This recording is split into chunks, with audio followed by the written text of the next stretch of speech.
This is the Lydia and Spin, episode number 235 with Lydia Lunch and Tim Dahl. Good afternoon, Timothy. Good afternoon slash early evening. Slash Even though whatever. we're on the incline technically of daylight, still feels like it gets dark early, which it Oh, does. it gets dark. Yeah. It gets dark too early. Whatever. Yeah. Anyway, once again, Florida is on our Oh, I got a Florida story radar. too. Let's do it. Of course you do. All right. Florida man wearing underwear around his neck to protect face found prowling near $7,000 worth of bonsai trees. So, yeah, and the thing is, some of the bonsai trees were stolen just days earlier, and now they find him with his underwear around his head. Wait, I'm confused. Is this like a bonsai tree nursery that he was? It's yes, He was going to try to steal them. They're expensive. Yeah, they're expensive. Yeah, exactly. Well, he told cops he was just exercising in the area because of its aesthetic and to avoid cars on the road. And he claimed the underwear around his neck was to protect his face from the cold. Okay. I mean, it could also be like he's on some insane disassociative or psychedelic, and they're just it's Florida. They're just trying to bust someone's on like, you're around these expensive trees, man. Well, I mean, the cops did find several type of plants at the guy's home, but were not the stolen ones. But they weren't able to see in the backyard due to a very tall fence. And he claimed he didn't steal any plants. He just got a $150 fine. No biggie. Welcome to Florida. That's what happens. Wow. It's Cadram Coleman of Florida. This is a pretty fun one, especially since no one got hurt, I guess. Did he get hurt? No. Well, considering the story. So he was arrested, I think just yesterday, for throwing a 1-year-old out of a second-story window. Wait, what? Where? Oh, yes. Well, he's in the Land O'Lakes detention center right now. That's the Tampa area where a 1-year-old. A 1-year. I just the number one, like a 1-year-old, just by that alone, it's already kind of comedy. Because the 1-year-old lived two stories, so it's not what people were thinking. So basically, he was arguing with a woman, grabs the 1-year-old out of her hands, throws it out the window, and then he's yelling down, "Catch it!" So he had set it up. So someone was down there and caught the baby. It was totally fine. Felt, went 2 stories. Sure. He's arguing it was his niece, and this woman has nothing to do with this child. So he was like getting it back. It's okay. It's not clear though. It's not really clear. I mean, all right. He's in trouble. Either way, he's in trouble because he threw a 1-year-old off of the second story. All right. So he was trying to recapture the 1-year-old. That's what he's claiming. That was his sister's. But it's still, it's who knows? But I mean, here's a couple of kids that maybe should have been thrown out of the windows instead of breaking the windows. Right. A pair of adolescents were caught on camera vandalizing a Scottsdale, Arizona charter school by hammering the building with rocks for more than an hour.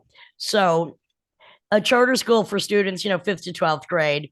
This was the third mass vandalism. And the thing is, in Arizona, why do you want to break windows when it's so freaking hot? You know what I mean? It's like they broke out 30 windows. These kids, 2 of them, spent like 90 minutes going around breaking windows, and hid from cars as they passed. And it's just kind of ridiculous. But it was the same 2 minors who vandalized the school in December, and then another time during the spring break recently. So I mean, I don't know what's not happening. Well, it's boredom thrown out the window. Boredom. Rage against the infrastructure around you. I mean, if you lived in fucking strip mall Arizona, I mean, the heat isn't enough to drive anybody insane. But I mean, however, again, did you vandalize as a teenager? Did you vandalize as a teenager? I did. I'm not going into my life. I mean, just for comedy, no, my high school, my junior high was vandalized almost every weekend with feces on the frickin' walls, which nobody wanted to deal with. But that's what happened. I had better things to do than petty vandalism. Fair enough. Well, you're having more kind of adult-esque fun. Yeah, it was. Well, it's something else. Well, speaking of, I was more interested in gaining shit than having somebody else. Than destroying shit for no reason. So, this man in Nebraska I guess it's vandalism or just destruction. I don't know what category. They had the big winter blast this past week, and look, the whole country is under some kind of chronic winter revenge from Mother Nature. Well, it was the hottest year on record, 2023. So it's it's a little bit of law of averages coming in. Might make sense that it's going to be the coldest year on record. Well, it's single days, but not the actual average. But so this guy, global warming is chilly. Well, this guy in Nebraska is working for like the public works, and he was working the snowplows, and I guess they were understaffed. They're in Lincoln, Nebraska, and his wife claims his little fit was because he hadn't slept in 4 days. And there's footage of it. You can see you can see video footage of where he's in a Home Depot parking lot, basically destroying anything he can. He's basically having a breakdown with a snowplow, smashing into stores. He took out with the snowplow. Took out a fucking police car. I mean, those things are heavy, and he was just started to destroy everything. And it only stopped until cops surrounded him with guns drawn. So he's lucky he didn't get shot, actually. But and he's lucky. People are lucky they didn't get run over. well, when it's -10 without wind chill, it's kind of hard to have a meltdown. No pun intended. But he had one. Well, I don't know how chilly it was this week in Brazil, probably not at all, but woman takes pet pig into Brazil Apple store and lets it defecate all over the floor without offering to help clean it up. So customers could be seen keeping their distance and staring at the woman in shock. Maybe it was her, what is it called? When you have an animal that you go take on the plane, like a peacock, it's emotional animal or something. Yeah. So the little piggy. Yeah. The little piggy defecated at the Apple store. I mean, I don't I'd like to go shit on. I'm just saying, Apple store. But anyway, didn't care. I mean, so people saw the woman was walking out of the stores with her pig strapped to a leash, but at least 7 chunks lying on the floor next to the display table. And what did she care? And besides, she was wearing like flip-flop Crocs. Even a greater crime, if you ask me, than pig defecation.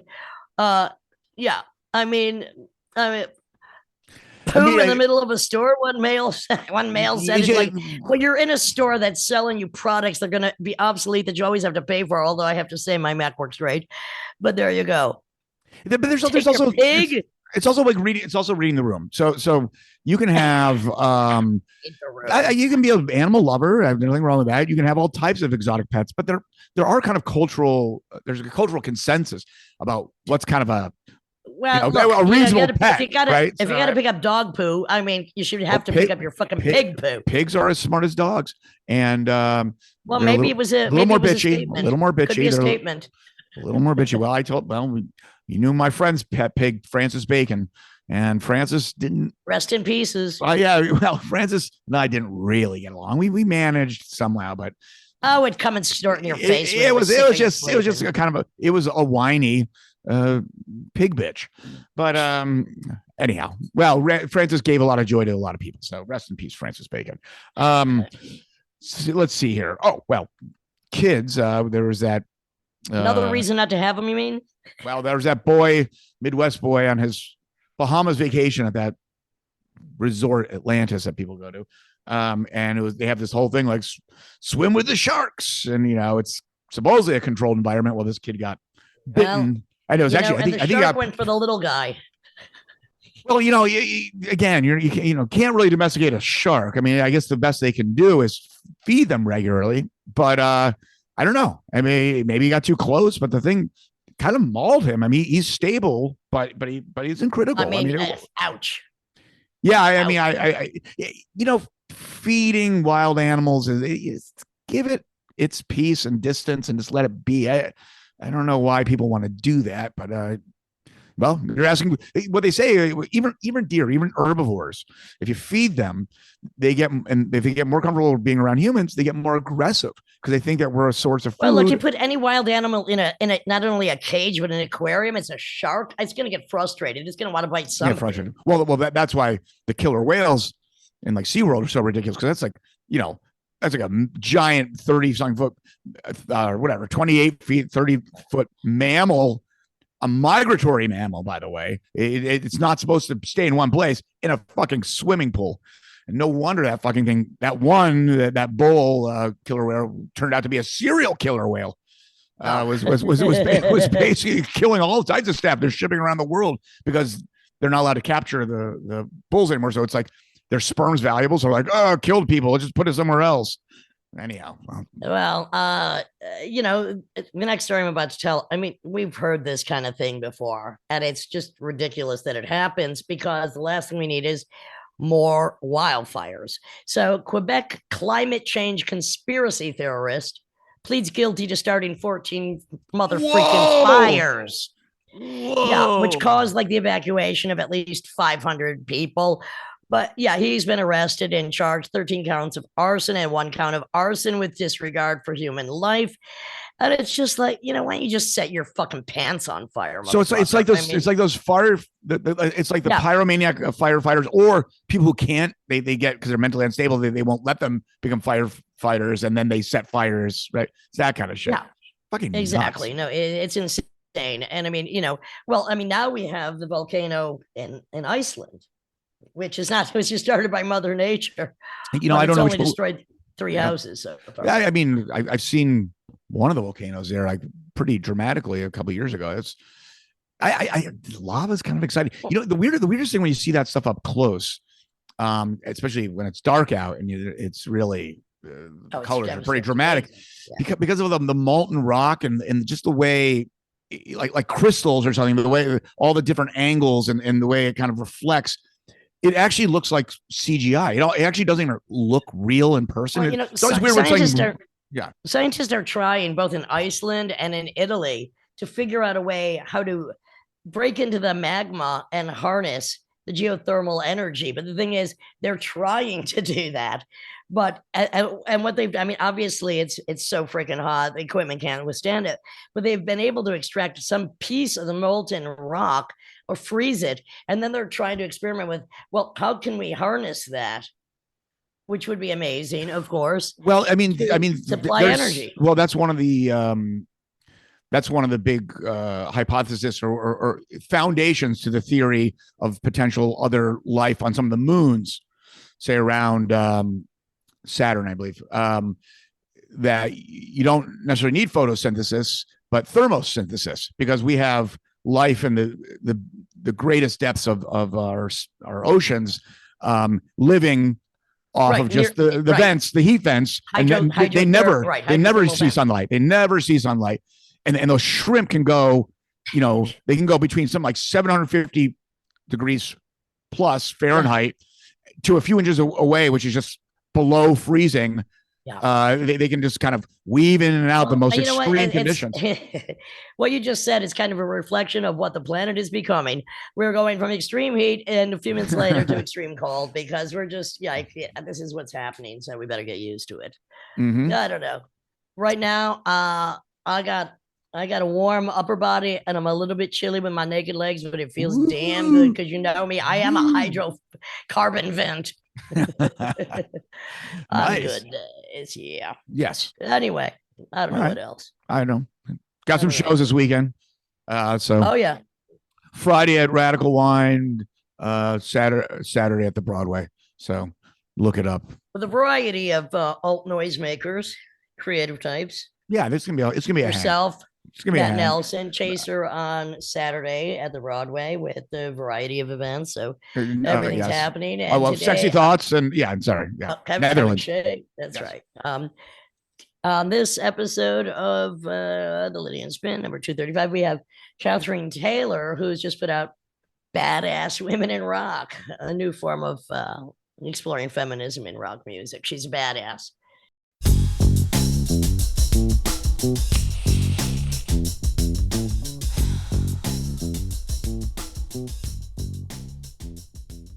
This is the Lydia and Spin with Lydia Lunch and Tim Dahl, and our guest today is Katherine Taylor, who's just released a book a few days ago, actually. She's a badass. Women in Rock, Shaping Feminism, which I'm also one of those in there.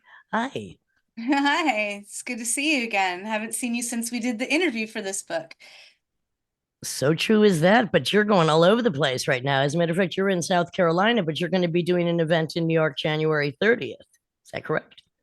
Yeah, I have events all over the Northeast coming up over February and March, and some of them are kind of still in the planning works. But if I can plug my social media, I'm always giving people updates Certainly can. That's on why we're them. here. Yeah. Pump and plug away. So you can So find me at Katherine Taylor, music journalist, and I'm on Facebook, Instagram, Threads, all the usual. I'll just check out She's a Badass. It's going to be all over the place.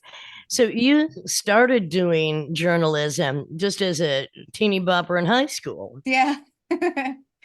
Yeah, I started out in my newspaper for my school in Atlanta, and they wanted me to cover incredibly boring things, and I just flat out refused and said, "No, I want to go talk to the musicians in town," because at that time, the musicians in town were having a moment. It was when, Black Crowes and Indigo Girls and bands like that were really taking off. So And you why went on to earth? you were in Athens at the taking journalism at the university. Yeah, I went on to do that after high school. And then again, another town that was having a real moment with REM and B-52s. And so I just got really lucky that I started off in two places that had just incredible music scenes. And people, of course, I mean, look, we all need press. So, of course, how did you find it fairly easy in the beginning to just go in and start talking to these cats? Yes and no. I mean, a lot of times when I call up their management company, they would just Oh, yeah, laugh. management companies. Yeah. Right. They'd laugh and say, like, some kid wants to talk to you. But sometimes people would think that was really endearing and they would do it because they'd say, well, I want to reward you for having the guts to ask. And so it really kind of depended on the type of person I was dealing with. And it's hard to go through management, because Hmm. what can you do for me? I mean, it's kind of bullshit. It's much better to be able to just like go and ask the person directly. Yeah, and I did that with a lot of local artists, because there were a lot of local artists I liked too, who never really got beyond the local scene, but I thought they were good, and they were kind to me, and And that it was a helps. really, it was a really, yeah, it was a really actually pretty gentle introduction to the scene. Things didn't really get cutthroat until later when I really started getting some professional So who at first were articles. you writing for? Were you writing for like the weekly newspapers? Who were you writing for? Yeah, I started off writing for Flagpole magazine in Athens, Georgia. That was my first kind of professional gig. And then from there, I expanded and started writing for Creative Loafing in Atlanta, which at the time was kind of like the Great. It Village was great. Voice. Yeah, great weekly. As Hmm. it's still going, isn't it? It's still going, but I think it's quite different than it Yeah. used to be in terms of format and everything. I think now it's more of like an events listing for the most part. But But weekly newspapers used to really help a lot of people. mhm. The LA Weekly was great. Even the Village Voice, for all of its flaws.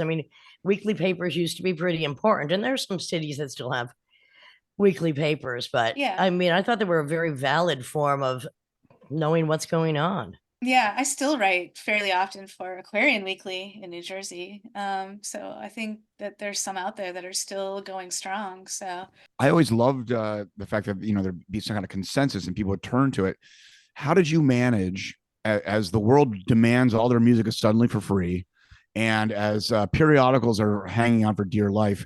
How did you manage to make this transition in the modern era of what we call the internet? I guess. well, I and most music journalists I know do a lot of work behind the scenes that people Yes, I never can really imagine. get to read, such as artist bios, which for people who might not know what that is, when an artist sends out their album to journalists for review, there's usually a 1,000 word biography, like a little mini bio sheet that goes with it. And so those So pay you'd get paid for pretty doing well.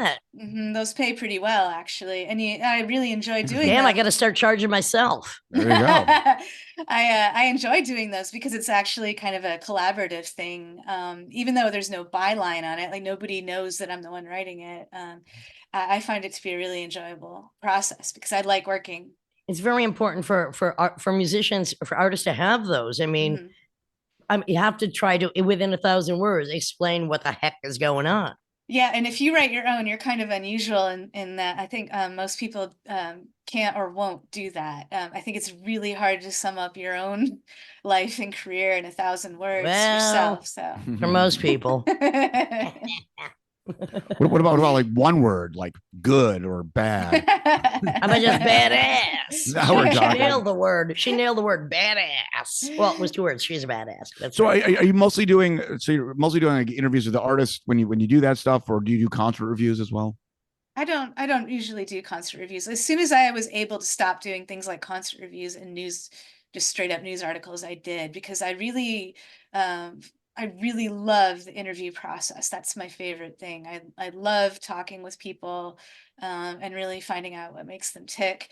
And even if I don't agree, with what they say, I find it interesting. I Oh, just like sure. hearing about people's lives and how they came to do what they do. Because to me, as someone who can't really write a song, I find it to be something like magic. I mean, I've tried, I've taken guitar lessons, I've taken singing lessons, growing up.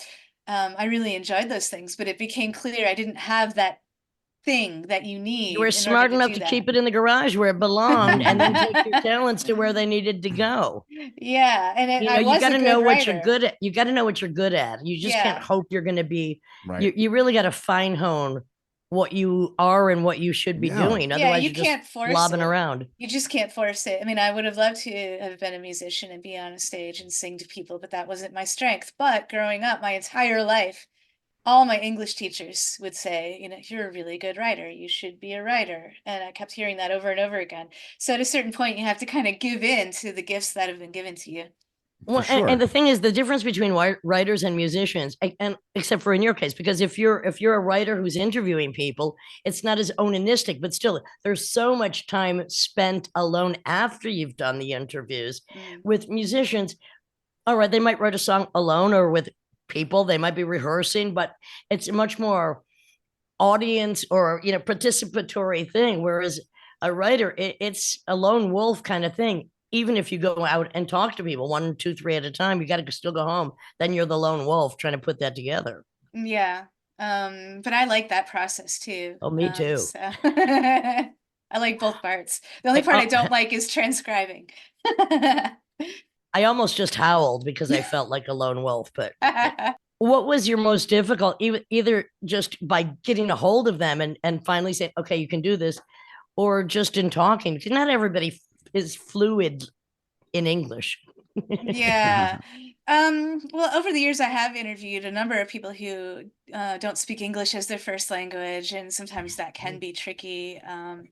But I think really the hardest is when I encounter someone who just clearly does not want to be there, and you kind of think, well, then why'd you agree Right. to do this? I mean, I know that people sometimes are forced to do it by a record company, or they have practical considerations where I think they know they have to do a certain amount of sales pitch type work in order to make I a like to do the living. sales bitchery. How about sales bitch?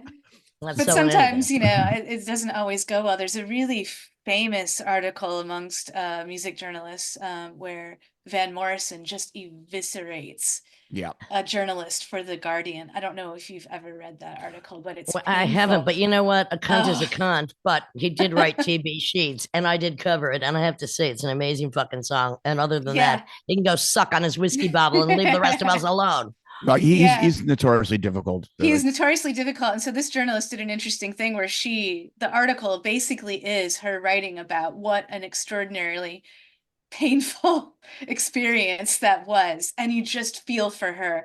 And you also want to shake him and say, well, why did you do that? Why are you here? So, I have a solution. I have a solution, Catherine, in case you ever in the future, encounter someone that's that typical. I say, just turn around, pull your pants down, moon him, and say, does that make you feel better, you fucking asshole? And if they don't laugh, get out of the room. And if they do laugh, you won them over. It's just my method. I don't know.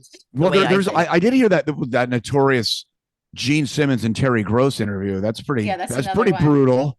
I don't know why he did that, but no one looked really good, or he definitely didn't look good in that one. Yikes.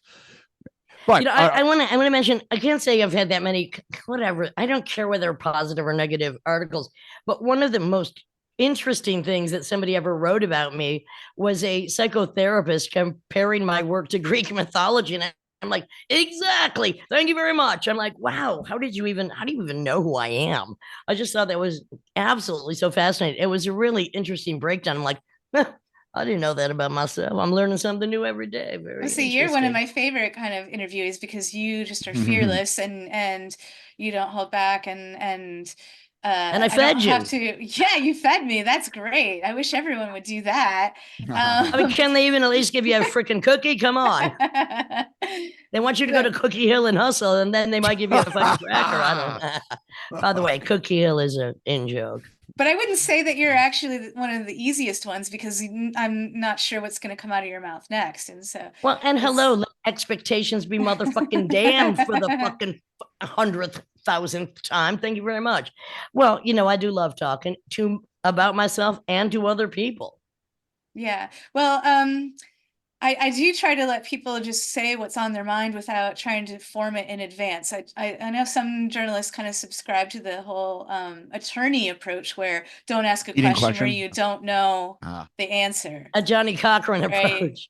Right? And I try not to do that. I try not to lead the subjects. I try not to have any kind of preconceived idea. Even, with this book about feminism that I just put out, obviously that's the overarching idea, and I was going to ask people about it, but people had such opposing opinions about it in this book. No, and I saw that in an article I was reading about you in relation to this book, and it's interesting because I don't like the title either because I think it's too generic. It's like, what kind of feminism? It's like there's too many different types. I mean, it's like saying mustard to me. So I don't like the title feminist because more hardcore than that. Yeah, well, you had a couple of people in the book there who agreed with you, or just because if somebody might get it confused with like an Andrea Dworkin kind of feminism, or I mean, there's between Andrea Dworkin and Camille Paglia, there's a myriad in between. So it's a very vague title, and I think it's very good that you address that. Tim? Yeah, plus different countries, different cultures have a completely different perspective of feminism and history of feminism. So it's a loaded one for sure. Well, I like to say, speaking about loaded, I like to say, hey, ladies, remember we used to be frickin' warriors. Let's go back to that. Yeah, I really liked the point that you made in your chapter where, you addressed young women and you said that you can't just live in this world as you want it to be. You have to live in this world as it is. And I thought that was a really strong point because I think there are a lot of people who forget that. And so I thought it was really good that you actually specifically and I think it's really fucking important to realize what reality is and also to be strong in all aspects, especially as a woman. Oh, especially as a man. How about especially as a human that's other than the patriarchal, genocidal, mass murdering motherfuckers who want to just put everyone in prison or kill them all if they're not them? How about everybody buck up? Grab their fucking balls and rise.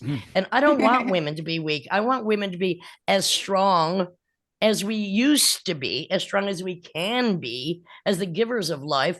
Problem is, we just don't kill enough of the fucking assholes that need to be taken out. That's just my. But this is what's going to be really interesting to me when everybody gets their hands on this book who was in the book, because I don't know if you got your copy yet. I did not. Can you give us a little list? You should soon. Can you give us a short list? Let's talk about who's in there because you do. So you did 20 interviews, which is quite 20. An accomplishment. I'm just going to name a few and you could fill me in. Ann Wilson, which is great. I mean, that's just amazing. Suzanne Vega. I mean, right there, big differences. Tanya Donnelly, Amanda Palmer, Exene is in there. I'm in there. Suzi Quatro, amazing. I left a few out because you did 20. Yeah, and then Indigo Girls. Yeah, Indigo Girl, Amy Ray of Indigo Girls, Paula Cole, Joan Osborne. I did a couple of younger artists such as Sade Sanchez of LA Witch and Fifi Dobson and Bonnie Bloomgarden of Death Valley Girls because I really wanted to show, how things have changed across the generations. And I ordered it, that way specifically in the book where it goes from Suzi Quatro as the oldest on down to Sade Sanchez, the youngest, so that people could see how things have changed or not. Some things have not. So there is a difference in opinion, a difference in experience, and it's really important to share that. Yeah, I'm going to be curious to hear when everybody gets their hands on the book who's in the book, because people feel so strongly wait, about wait, wait. this. Do you want the people who are in the book to write a review of the book? Well, that could be interesting because, I mean, people have such differing opinions. And there are a couple people in the book who would say things like, well, this is what I believe, and I can't believe anybody believes any differently. And so I think they're going to be surprised when they find that, there's at least a That's handful of kind of other people freaking in the book weird. who are, have a different of Can opinion. you tell me, That's is that pretty weird. Pretty weird. Sorry, is that Jen, is that connected? I'm just wondering if that's connected with age. Do the younger ones tend to be more rigid in their puritanism than the older ones, or is it kind of just random? More random, I'd say. Yeah, Okay, more okay. random that way. I mean, it's interesting what Lydia was saying about, like, you inherit the world that it is, and you have to come to terms with it. But the root to that, and I believe at least having peace with it and making a difference, you have to start with tolerance, because the world isn't all about you, and you have to be tolerant of just the fact that there's a lot of people out there, 8 billion moving parts. and a lot of them are fucking horrible. There's horrible fucking people. There's horrible inequality on every single front. There's mass injustice.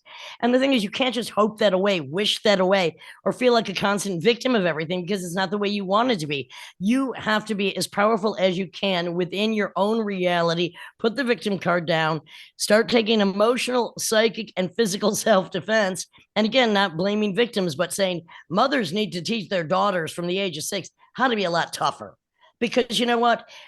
Some of the world has gotten better, and a lot of it stays exactly the same, and it is not fair, and there is no justice. So we got to get used to that. And no amount of crying or ballyhooing, trust me, I've been doing it on a mountaintop with a bullhorn for decades, is going to change it necessarily. So you got to deal. So the way I deal is by being as strong as I can, and at least small woman, big mouth. And complain about the real problems, not my individual smaller. I try to deal with the bigger problems, because that's where it all starts from. But can't be a victim to everything, because this world, these politics want to make everybody a victim of everything. I'm just not going to take it. And I hope this book really makes it clear, that women who came earlier really struggled hard to get the rights that we have now. And if we don't continue to maintain those rights, we're going to lose. We're as we have seen what is happening in bullshit politics and the world. Which actually makes me want to ask the next question. I don't know if you know the stats on this, but what percentage of music journalists in your world are women versus men? Is it really out of balance? Is it kind of 50-50? It used to be really out of balance, as far as I could tell, I could count on one hand. If we go back to the 70s, I knew, sure. No, in the 70s, even the early 90s when I started, I could count on one hand the other music journalists who were women in Atlanta that I personally knew. And I talk a little bit in the introduction of this book about how that was kind of a problem, because there were some older guys in that scene, older writers, who just did not want to let me in, and would come up to me at clubs and say just absolutely horrific things like, did you write your own articles? Did the editor write them for you? Because they couldn't believe. And that's when you can ask, did you wash your fucking balls? Yeah. One of them even asked me at one time if I'd slept with the editor, and that's how I kept getting assignments. And you know what you should have said? He's not attractive enough for me. Why and I just I? thought it was such a double standard. Are you because jealous? I thought if I were a teenage boy, I really didn't think I would get that kind of response. I thought people would be like, "Oh, what a go-getter," But because I was a ageism and sexism leveled at you, yeah. Did you have red hair? Maybe that was also. Did you have red hair at the time? Yeah. All right, so ageism, sexism, and gingerism. Although it was, we know it was dyed red. But do you think any of the male journalists were ever asked if they slept with the editor before? I really doubt it. I really do. And it took everything in me, as I was writing this intro, not to name that guy, because I really want to. But it's kind of a he said, she said thing. He came up on the sly at a club and said that. I'll never forget it. I would have just asked, "Are you jealous?" Did you do it? Are you jealous? I think they could just see that, there was going to be people coming up through the ranks who, like, their position might not be as secure as it was before, because there were more people gunning for them, because there was a whole other you know, half of the population who suddenly had this avenue open to them. Yeah. So it was kind of interesting to see like how threatened that these guys were by a 16, 17, 18-year-old girl just starting Oh, out. trust, honey. Oh, I know what you're talking about. I'm Nothing like the sure. power of threatening men when you're 16, 17, And 18 also, years I old. will point out that, you know, this guy made sure that he did this, you know, in the hallway at a nightclub when no one else is around. You know, these kind of guys, they're not going to say it to you, to your face when you're sitting there with your friends Yeah. or, you know, out in public where other people But, can hear all them. of that stupid, toxic bullshit, just, you didn't buckle. We don't No, and buckle. I You know don't what? think Plow it's like through that it. anymore. I don't think it's like, I mean, I'm sure there's still some people like that out there, but I think looking around now, I see a lot more young women becoming journalists than there was, And and they. writing books about different genres of music. And I'm just Mhm. gonna give a little shout out to Kathy Unsworth, Season of the Witch, covering not only the history of goth music, but the forethought, the inspiration behind it, the politics at the same time. So just as one other example in a totally different vein. Mm-hmm.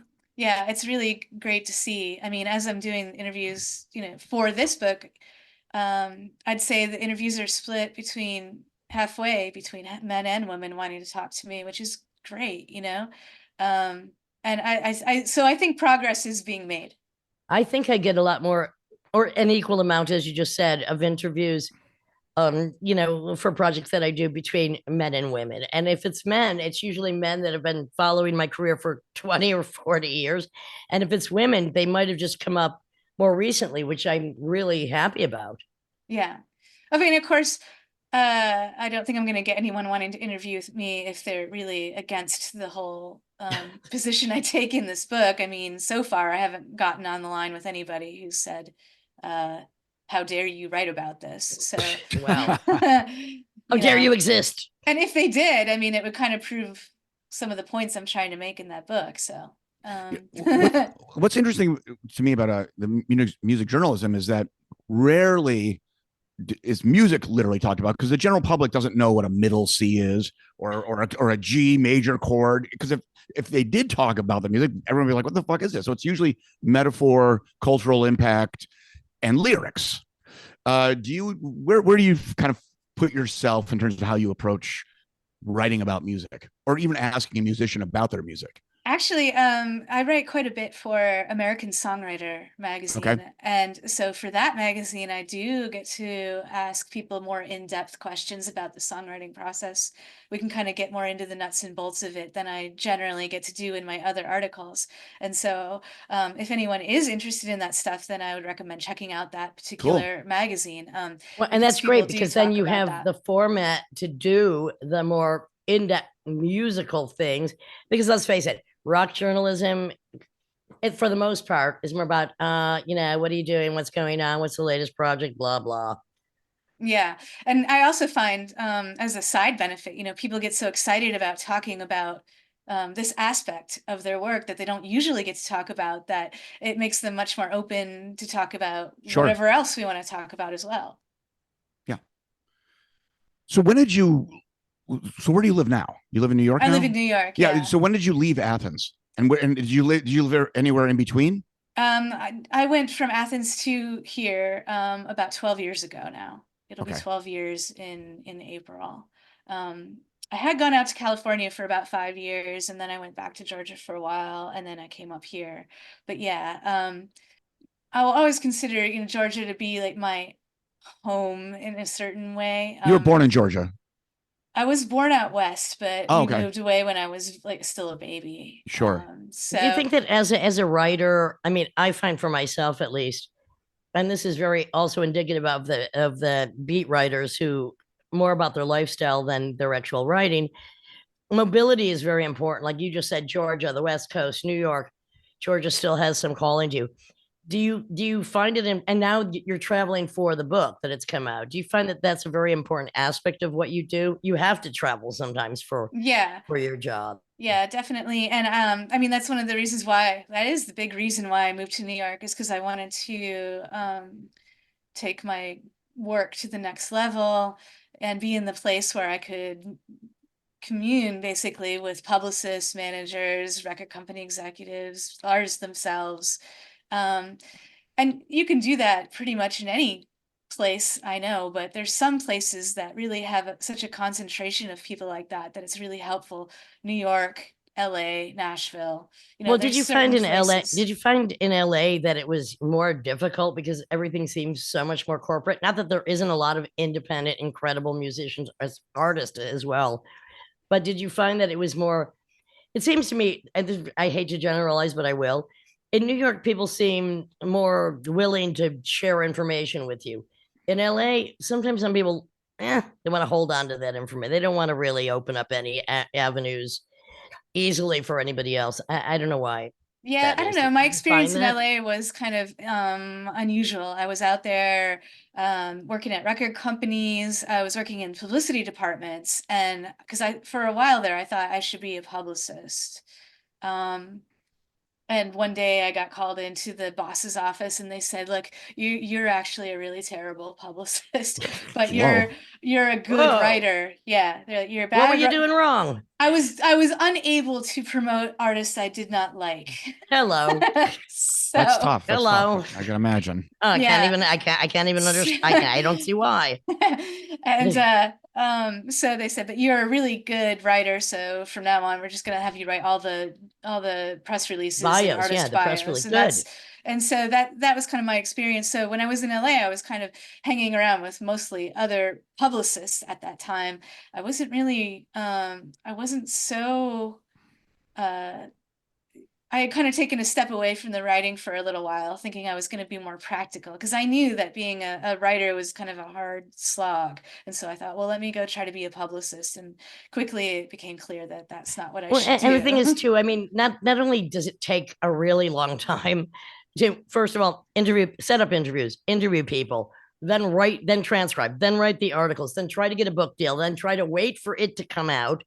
It's a very long, I mean, unlike independent musicians, you can say, all right, I have a concept. I'm going to gather these people and I just might do an improv show tomorrow night, maybe never do it again. But there's a luxury in that ability. Whereas with a book, it takes so long to even not only finish it, whatever the concept is, but then to find somebody who's going to put it out. And then it takes a really long time just to get it printed. Yeah, this has been 2 years in the making, which is actually pretty quick for a book. Yep. But I had it all written about a year ago. I mean, I had it turned in by this time Yeah. last year. It's taken this past year to go through the copy editing process and getting endorsement blurbs and right, like getting it printed. Like that takes a long How was it time. working with I mean, did you have an editor? And also, did people want to see their art, their interviews before they agreed to have you publish them? Um, I did have editor at the publishing house, but they pretty much left me alone. Periodically I would send them what I was writing and they'd basically write back and say, "This is great, just keep doing what you're doing," which Good. was a Excellent. relief. That was great. And the copy editing process, I was kind of holding my breath to see if any of the people who touched it then wanted to make any changes, and they really didn't. I mean, that was really more of a let's catch any stray typos that are in Yeah, here yeah. kind of thing. Which, by the way, you go blind after reading Yeah, you articles do. over and over. You can go It's blind. You can miss the it's most ridiculous astonishing. You're like, how blunder. did that get past me? But I read it yeah, 100 times, and yeah. there's still a flub. And but as far as people wanting to see their chapters, I let everybody see their own chapter because which I don't do with my articles, but this is a little different with a book. I mean, it's much more permanent. It's not like if somebody wanted something changed or they said, you didn't quote me properly here, I want this Or changed. details You that they can't want to be really do accurate about. that Yeah. in a book. And also people for this particular book, a lot of people talked about such highly personal and sensitive stuff that I wanted to make sure that I was absolutely accurate. Now, what I did not do was show people each other's chapters. Mm-hmm. Well, why should you? Some people asked, and I said no, because I think people were just worried that they would be some kind of outlier. Some people, were worried about how they might come You know across what? compared to Do their not be peers. afraid to stand on your freaking own.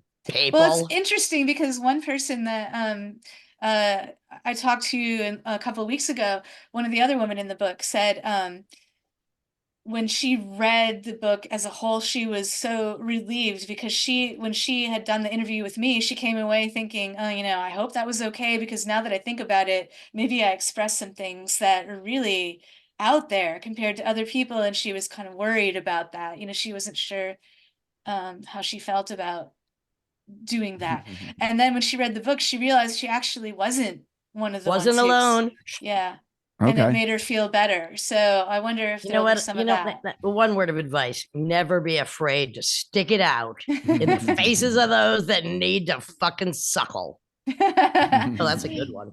I'm not sure that, I mean, you are very strong and brave in that way, but I'm not sure that a lot of people are. So. Understandable. Everybody to their own whatevers.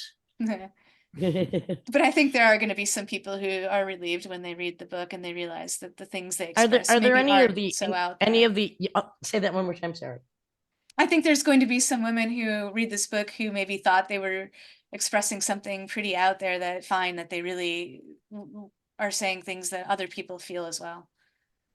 Well, and the more female voices we have that out there and the various formats that we can do it, the better it is for the entire species. Hello. And I hope that people will feel good about this book in terms of it expresses such a wide range of opinions that hopefully everyone will be able to find at least one woman in this book who has views that kind of align with their own. When I first started writing this, I was kind of worried that maybe it would be boring reading it after a while because, one chapter after the other, woman who might all be saying kind of the same type of stories, same kind of opinion. But no. And it turned out that was really an unfounded worry. Like that was not a problem at all. Were there any of the ones that you've interviewed that were really almost right-leaning and staunch against the concept of feminism? And I know like Chrissy Hines has said some stuff that has offended some people in terms of where she puts herself, I believe, a little bit. So was there anyone that was kind of like a surprise in that sense? Like, whoa, that's an interesting perspective. I guess the one that got closest that there were two, I guess Exene kind of was along those lines. Exene, who came from so far left to who knows where she is now. Very bizarre, no? To tell. And then Cherie Curry of the Runaways also. So yes, I would say probably the two of them are the most conservative ones in the book in terms of the opinions they have about feminism. Very interesting. And different types of social movements. Yeah, I wonder what happens. Cherie Curry, let's just say Runaways, for those that don't know. Yeah, I mean, considering how outrageous they were at the time, of course, masterminded and devastated by Kim Fowley, a creep of the highest order. I mean, they were pretty groundbreaking. I mean, we could say Suzi Quatro, Runaways, kind of groundbreak, plasmatics, very, very groundbreaking for strong, sexy females. Yeah, right. Suzi's in this too. I mean, Suzi kicks off the book. She's the first she's the first chapter. Right. And I'm sure she has a very different stance as well. But that's just interesting because it's understandable how somebody who might have, especially the LA Hollywood exploitation, Rodney Bingenheimer, Kim Fowley, might go in another direction, feeling as if they were, and probably they were, coerced into doing shit they didn't want to do. So now they turn the other cheek all the way around, like a new form of exorcism. Yeah, it's really interesting as I talk to people in this book, because we really kind of dug deep into people's life stories, and even people who I personally wouldn't agree with what they had to say. Once I heard their stories, I could see how they would think that way. It kind of made sense to me. I'm like, all right, well, I still don't agree with you, but I could see how that's the conclusion that you would come to for your own reasons. So it's interesting. So I hope as people read this book, that I, as the journalist, kind of disappear, because it's not my job to editorialize. It was my job to get everybody's story and step out of the way and let people tell it, tell their truth as they see it. That's very important because, again, 20 women from who started in the 70s to now, very diverse range of women. And you know, you don't have to agree with anybody, you don't have to agree with everybody, but voices need to be heard. That's the most important thing. Well, I hope that people reading this, I would really love it if this would spark dialogue, amongst women and men. I would love it if it would spark really even more great. than dialogue. Like, I'll just stop there, but you know what I'm talking about. It's interesting going back to what I was saying earlier about tolerance. It's everyone's story is different, and so what comes out of that experience is going to, people they're so intolerant. They want everything to be this narrative that they can control and stay within these margins. But it's like James Brown endorsing Nixon. Like what the hell? That's because and Tim Dole is one of the most tolerant people I've ever met, because we really, contrary to what anybody would want to fucking think, we don't care, but we do not judge, we allow. And that's really important. And that's what you do in She's a Badass. You allow people to voice their experiences, their stories, their opinions. And that's the open dialogue that's mandatory.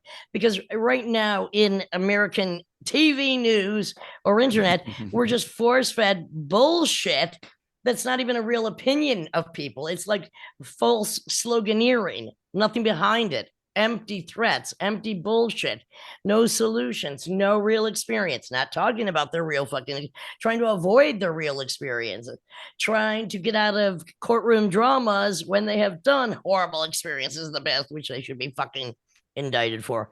Just saying, it's very important to open your fucking ears sometimes. And occasionally, even Tim and I will close our mouths. I mean, I assume the casting couch is talked about with some of these people, or maybe not. I mean, like the whole wine scene, like working your way, people wanting sexual favors for success. I mean, is that ever broached? Damn, Tim, I never thought about that with you, but I see you're sitting in front of a goddamn couch. Jesus Christ, I'm doing this all wrong. There's a couch. Should I cast you upon it? I shall not cast you out of my church, nor cast you on the couch. Although I have asked John Waters, what about the casting couch? I'm ready. He goes, I don't have one. I go, well, start one now. That's funny. That's funny. Yeah, well, whatever. I want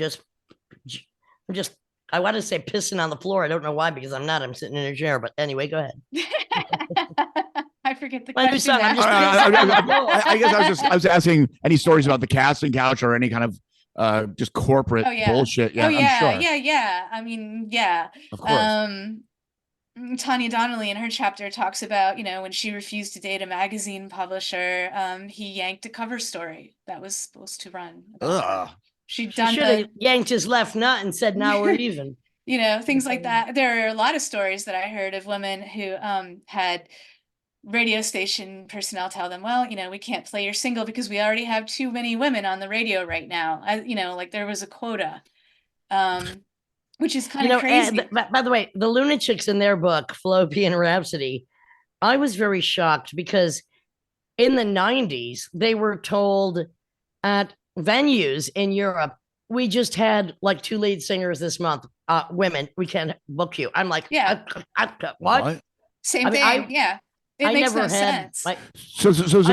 I'm so outside of the whole corporate or whatever. I've heard it a lot. I heard that story over and over and over again. And in fact, I chose two instances to put in the book because I just didn't think I needed to keep repeating. I mean, I wanted to put different kinds of stories in there, but yeah, that was one that came up over and over and over and over again. Sure. And that's really I hope we're getting better on that front, these days. When you say there was quotas, I mean, we're not talking 50-50, right? We're talking, no. Yeah, exactly. Well, no, because like, why? So there's a quota that's like 10%. Like, who comes up with this shit? When I was starting off as a journalist, and this is the early 90s. I mean, this is 30 years ago, but it's not like that long ago in terms of history. There were women's music sections in the record stores in Atlanta. And I've talked to people, and that seems pretty common. I think it was that way everywhere, where it didn't matter what kind of style of music you played. I mean, like Lydia, your stuff would be back there alongside Dolly Parton. Oh, these are two. Well, you know what? That's not so bad, me and Dolly Parton, but just because we're both drag queens, been in drag our whole lives, and I look a little bit of country myself, but I hear But I what mean, you're like, it saying. It's wouldn't matter. ridiculous. It would just be like anybody who's female would Yeah. be in this section. It would usually be in the back, Put them in the mud you pit. know? Mud wrestling in Yeah. the back of the room. Oh, shut up. So yeah, I'd like to think that's one of the things that's gotten better. I mean, not everything has, but I think many things have. And I hope this book makes it clear that that's one of the things that has improved. Not everything, but So Dolly Parton was just inducted into the Rock and Roll Hall of Fame, even though she's known as a country. She made a rock and roll album. Country, yeah, she did. Did you attempt to try to get her in this book? No, I really wanted to keep it in the rock realm. She hadn't released a rock album yet. Right, that's fair. Yeah, because for one reason is I thought that rock really has lagged behind other genres as far as I can tell, because I do interviews with people across all different kinds of styles in my day-to-day journalism work. I write a lot of articles about country artists. I write a lot of articles about pop artists. Let's go with that point and those for a minute. genres are much more equal than rock. Exactly. I want to go on that point for a minute, because it seems, whether it's now or certainly in the past, women played a very important part in country music. Yeah, in fact, I'd say country is really equitable now than any other genre. Maybe I mean, that's my unscientific opinion, but I really feel like they have more representation and more strength than many other genres, and certainly more than rock. Yeah. So I mean, rock. If I may, I think I'm being kind of fair in this. I mean, the beginning of rock and roll in terms of the marketing, it was it was selling the sexuality of young guys to women to go up there and peacock and gyrate. Right, yeah, totally. And so I guess, yeah. Well, then let's face it, Tim. Hang on. The best rock and rollers were those that dressed as women occasionally, like Little Richard. Hello, wear the lipstick, pumped your hair up. There's a long history. I mean, the Castratis were the rock stars of their time, and well, that I think we should bring them back, and I think we should bring the Castratis back, and I'm willing to help that out. Well, I mean, look, rock and roll, started in the 50s, and look how long it took for Suzi Quatro to break through. The very first female rock star by many measures. I mean, she's the first woman who had hits, who wrote and performed her own songs. She's the first one who had significant success. Yes, there were women who had hits before that, but they weren't the ones leading the band, like, Grace Slick, you could say, but she wasn't really leading the band, Okay, but one thing that Grace Slick did do that we must illustrate is she did once open the door to the sheriff with a shotgun. Get the fuck out of here. What do you want? I got to respect that. But that's like 20 years. My point is that that's 20 years into the history of rock and roll before a woman was really allowed to step up and have equal footing. Well, I mean, we could go back to the 1920s and 30s when actually black women only, were allowed to be as raunchy as they motherfucking wanted, as some kind of maybe fetishistic blues thing. But women also, early blues had a much larger profile, and then things kind of dropped. But then we also had, if we want to go 30s, 40s, 50s, not in rock and roll, but certainly in jazz or blues, we had strong women like Eartha Kitt, Nina Simone, Billie Holiday, victim of her own wonderfulness. Well, what about like the session musicians like Carol Kay, the people who are actually making these records with little boys that jumping up in front who aren't even playing anything? And yeah, I mean, there's a lot of women in the history of that. The Wrecking Crew. Yeah, totally. It's interesting how you never see Suzi Quatro on any of these lists about bass players. Like they'll just say like the best women bass players, best women guitar players. She's never on those lists. She's actually a solid bass player. I think that's because she really never broke through here in America the way she did. I mean, she's still bigger huge in the UK. Yeah, she's huge. She sells out Royal Albert Hall on a regular basis in the UK, where she lives. And not to mention, she still looks good in leather pants. Yeah, I mean, she still looks good in leather pants. But she divides her time between the UK and Germany now, and she's huge in Europe, and she's also really big in Australia. But here in the United States, most people know her for being Leather Tuscadero on Happy Days. And also, she opened up for Alice Cooper on his Welcome to My Nightmare tour, and she had that hit Stumbling In, but that wasn't really indicative of the rest of her catalog. By the way, speaking of Alice Cooper, I just have to get a shout out because I did recently see on Pluto Free TV Alice Cooper live in Montreux 2005, and I was kind of shocked that other than his most recent songs, the band sounded pretty good, and he did too. I have a big problem with old rockers and the way they start to sing after a while, like Bowie, Lou Reed, Alice, but Iggy Pop, Alice Cooper, 2005. I mean, we're still talking how long ago? It was kind of good, other than the later songs. I'm a I mean, huge I loved him Alice up to fan. Billion Dollar Babies, but his daughter was dancing. Terrible stage show, just ridiculous. His daughter was the dancer. Thanks, Alice. At least he named himself Alice. Yeah, I'm a huge Alice fan. I've interviewed him a couple Me times. too. I love Absolute. him. I think he's great. I Up to started Billion Dollar listening to his Babies. stuff when I was 12. My parents thought it was so weird. Oh God, yeah. Weekend TV. Alice Cooper was always on. We had Dennis Dunaway wrote all the best Alice Cooper songs on our show. No royalties. What the motherfuck? Unbelievable. But if you know, you can talk about everybody not getting royalties except for, well, I don't get that many, but at least I own everything I ever did because I was smarter than the average. Yeah, your path is really interesting. That's another reason why I like to include you in the book. My and path? Also, yeah, Path of the left hand. It says meet you in Disneyland. deliberately avoiding the usual like record company kind of Did I have a choice? I mean, structure.